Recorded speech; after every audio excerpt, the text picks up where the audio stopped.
Hello and welcome to the Emotional Gym, week 3. So this week I want us to focus a little bit on boredom and how we listen to our boredom. I think it's quite remarkable that only 5 weeks ago I and maybe many of us were feeling kind of overwhelmed with work. We were busy, we had lots to do, maybe we felt almost on the edge of burnout. And now, 5 weeks later, maybe, and certainly for me, I think that novelty of working at home and doing the same things, not seeing people, no entertainment, nothing, very little to look forward to.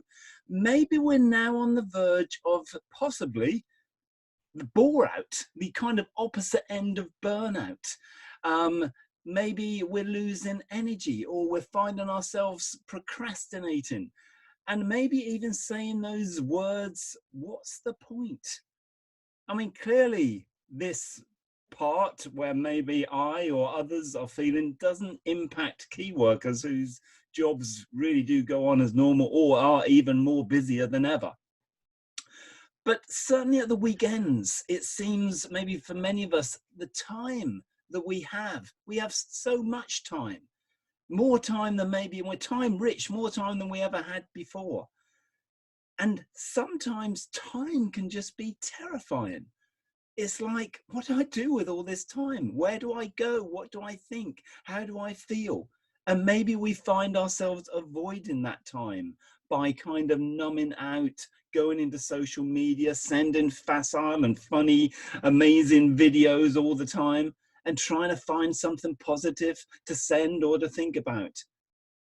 But maybe we're missing out on absolutely reflecting and using that time. I've worked with young people for many years, and often the cry is, I'm bored. And I've heard this when maybe I've invited them to do new, what I would consider exciting activities, and them saying, oh, it's boring. They've never done that activity before.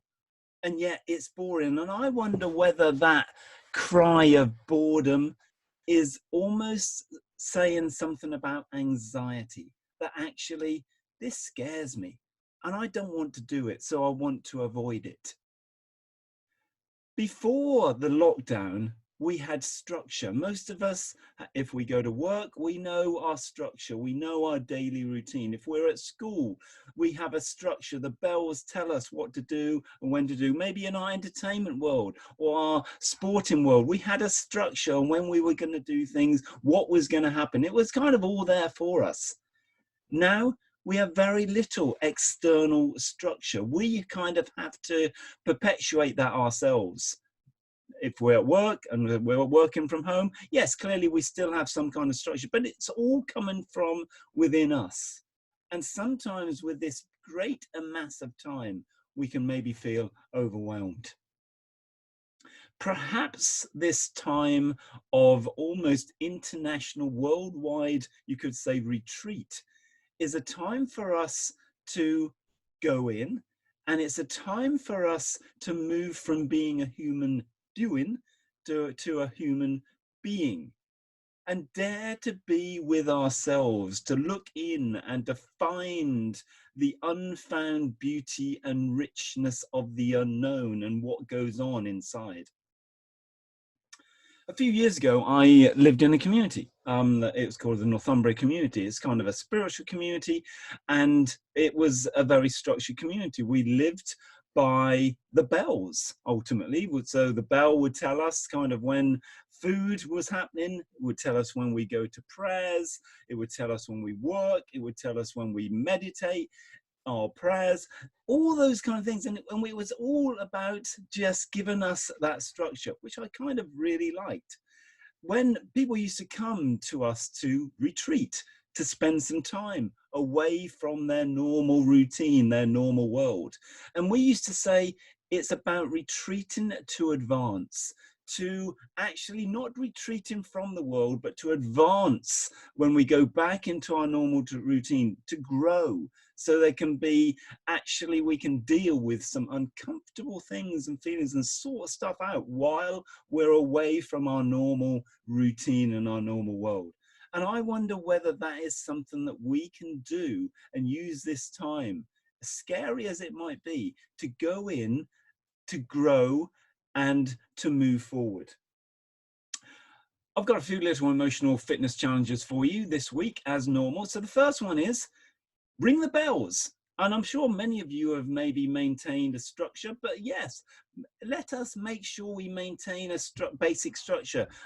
Keep our day in order, having times when we're going to eat by ourselves, eat with our family, times when we're going to work, times when we're going to play, times when we're going to exercise, times when we're going to keep to our sleep hygiene, and then we're going to repeat for the routine, the bells, as it were, to hold us.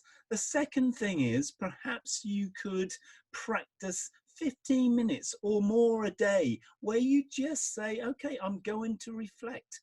I'm going to actually go in. I'm just going to spend time with myself. And the third thing is you may want, and I'm looking around here because I think I've misplaced it, you may want to take up a reflective book. And the book I had in mind was called, of all things, Slow. Or it may be some other book that you may think will be quite useful just to read and to reflect. Hope you found this a little bit useful. I'm going to sign off now, and I'll be back next week with another gym session 4. Thank you, and bye-bye.